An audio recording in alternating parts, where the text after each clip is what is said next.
Yaw Boateng with me, and he is the big guy in charge of right to information, the one that journalists had been calling on all presidents to do. No president did it. Akufo-Addo did it. They still won't give him credit for it.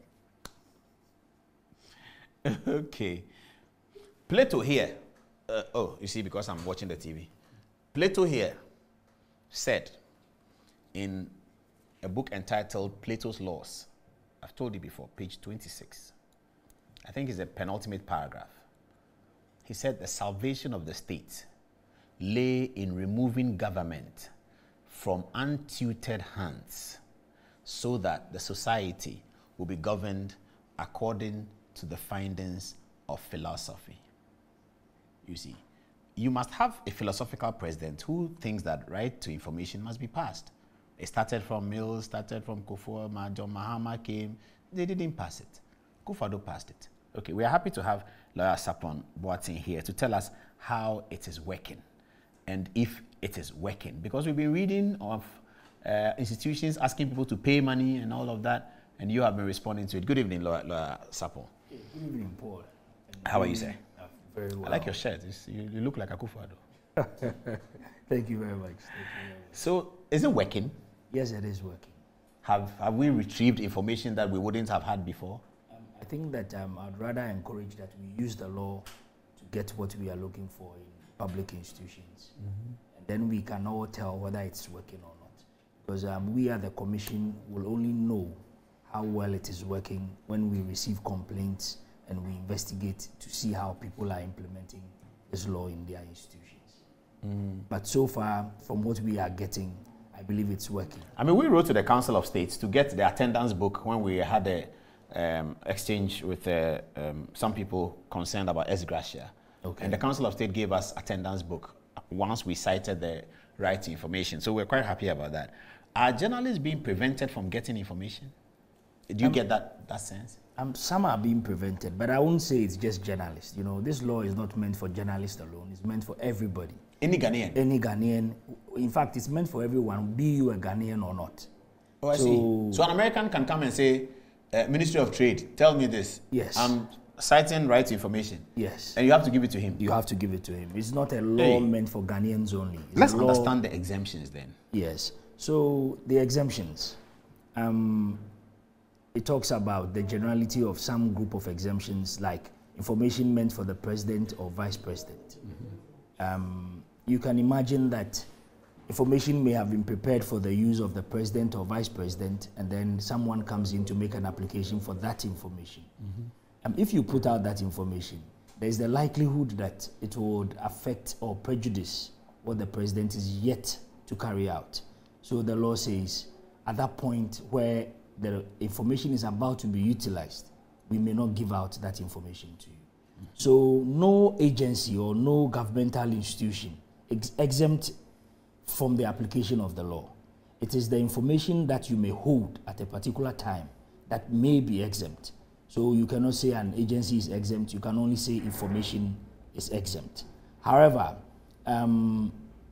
let's look at a scenario where a public institution holds some economic information of a third party, and then an individual requests for that information. That public institution may not have the approval of the individual concerned to put out that information.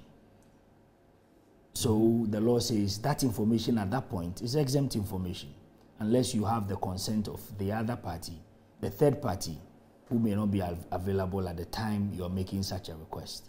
Yeah. So the law doesn't focus on institutions, it focuses on information at a certain time.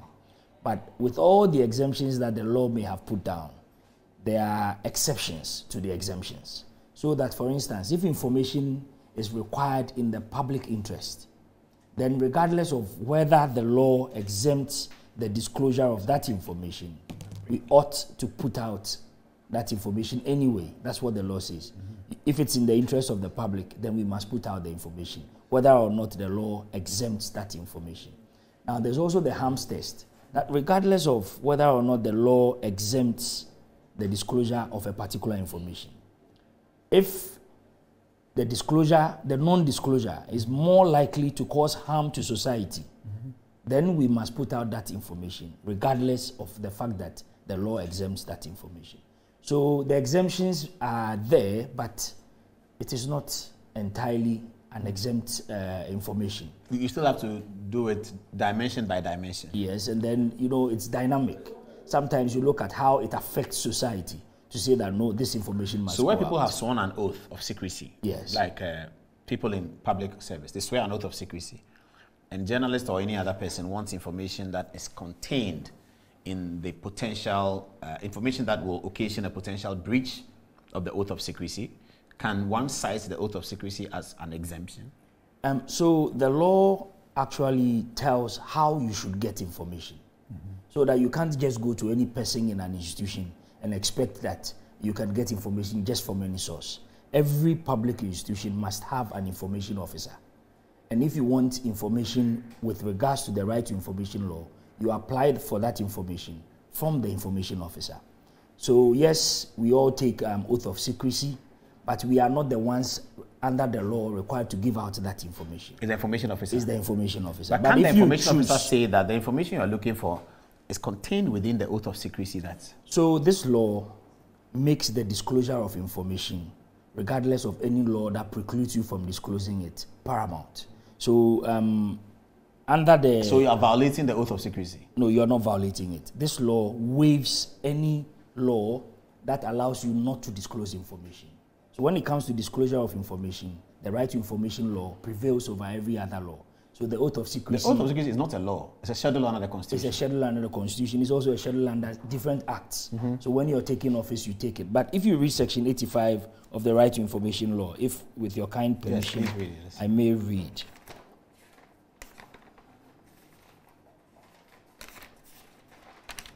Yes, it says, where an enactment in existence immediately before the coming into force of this act provides for the disclosure of information by a person or an authority, the disclosure of that information is subject to this act. So regardless of whatever law existed that authorized that not to disclose information or to disclose information, now the right to information law prevails over every other law. So the idea is that information is prepared for and on behalf of the people. Is it not a constitutional right for an individual to keep information? It's actually a constitutional right for an individual to have access to information. If you read paragraph... Is it a classes of rights? So it's a human right. Under Article 21, paragraph 1F, every citizen of Ghana is given the right of access to information.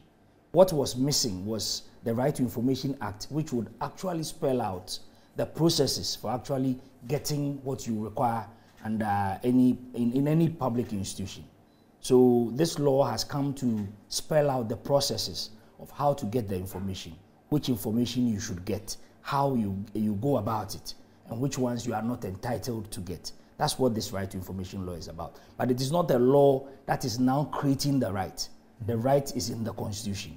This is what is giving effect to how to access the information. So do you work under Ministry of Information or Ministry of Justice? No, so this is an independent commission that... like Shraj? Like Shraj, that takes reports to Parliament. Yes, so we don't work under the Ministry of Information. It's an independent commission, constitutional body created by the law. So the Ministry of Information, the Minister of Information has certain functions under this law, but the Right to Information Commission, in the performance of its functions, is not subject to any controls from the Ministry of Information and any direction at all from whoever. Yes. The officers are appointed the very same way that the electoral commissioners are appointed. They are removed in a similar manner as specified in the law. Oh, I see. So your entitlement is like the Court of Appeal judge?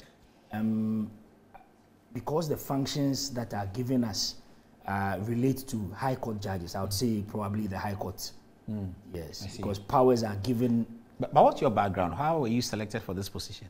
It was by appointment by the president. Or is whom you know type of thing? No. Okay. The law specifies who is qualified to be appointed. Okay. What are some of the qualifications? A lawyer by profession? Not necessarily. I think you should be of good standing, moral high ground. You know, the same qualifications that judges and other So a man with officers. one wife?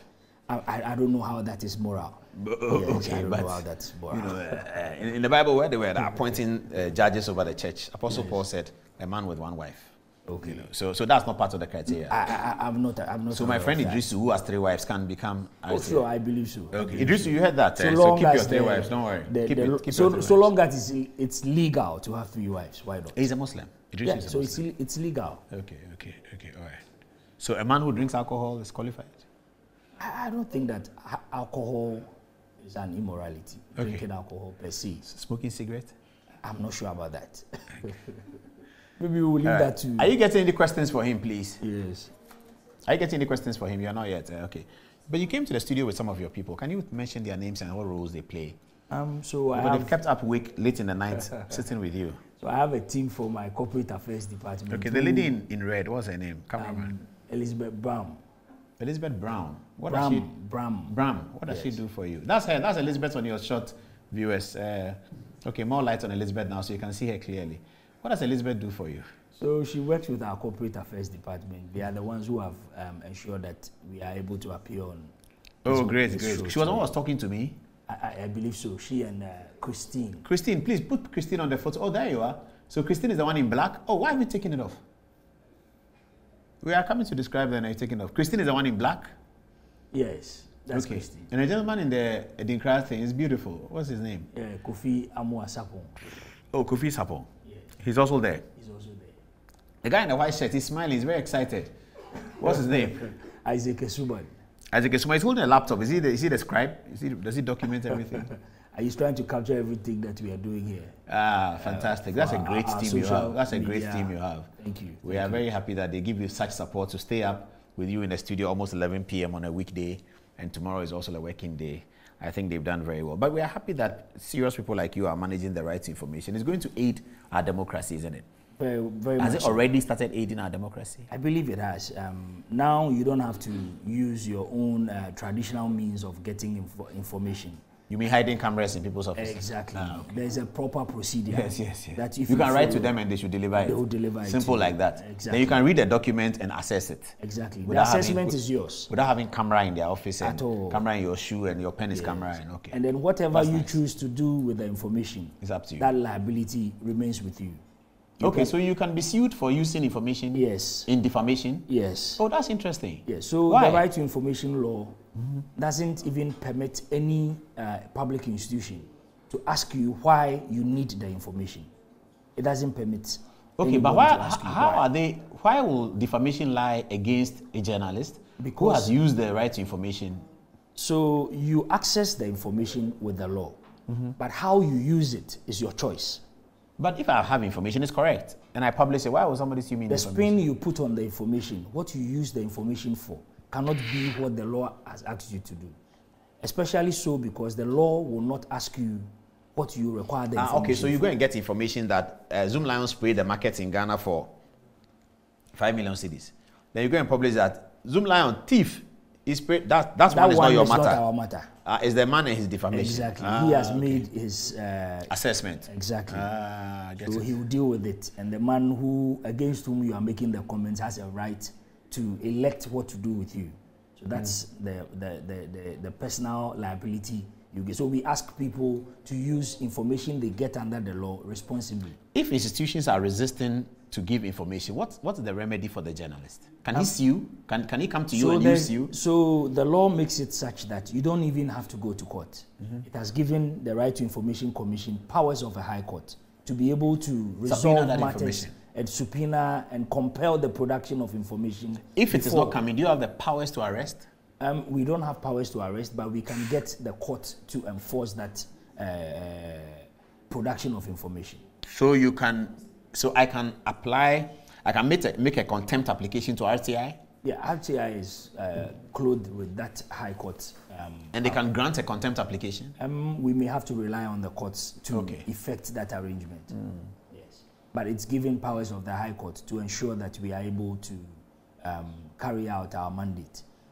The Attorney General this year granted us the fiat to prosecute our own offences under the Right to Information Law. Okay. So we do not necessarily have to rely on the police or the Attorney General. But do you have the staff, the lawyers in there to do the prosecution? We have a legal department at the Right to Information. Okay. Do they pay you well? That's one. But they should pay it's you well. It's public service, they say. Yeah, so, but they should pay you well. So maybe the salary is not good, but the allowance is good. Like travel allowance, $1,000 a day, the things we've been hearing. Is it like that? With Ghana at IMF, I doubt. Well, now they've streamlined a little bit, but your allowances should be good. Are you connected globally? Do you attend international conferences? Yes, we do. Ghana is now a member of the International Conference of Information Commissioners and a member of the African Network of Information Commissioners as well. So we are part of the African Network. We try to help other countries come up with such brilliant laws to help them continue to aspire for the best in democracy. Yes, we attended a conference of International Information Commissioners in Mexico. On the 28th of December, the world celebrates what has come to be known as the International Day for the Universal Access to Information. And Ghana is marking it with a forum, a public forum. We're hoping the president will be in attendance to actually mark this day. We came in late, but we are making some inroads internationally. Yes. Okay. That's not bad. That's great. 28 December means a lot to us. 28 September. September. Okay, September. I thought you said December because 28 December is a day for the second round of the election in an election year. If it goes into a second round, it's 28th of September. 7 and 28. Yes. That's when we fight the election. September. So on 28 December, it's a sacred day for Ghana and an election year. Anyway.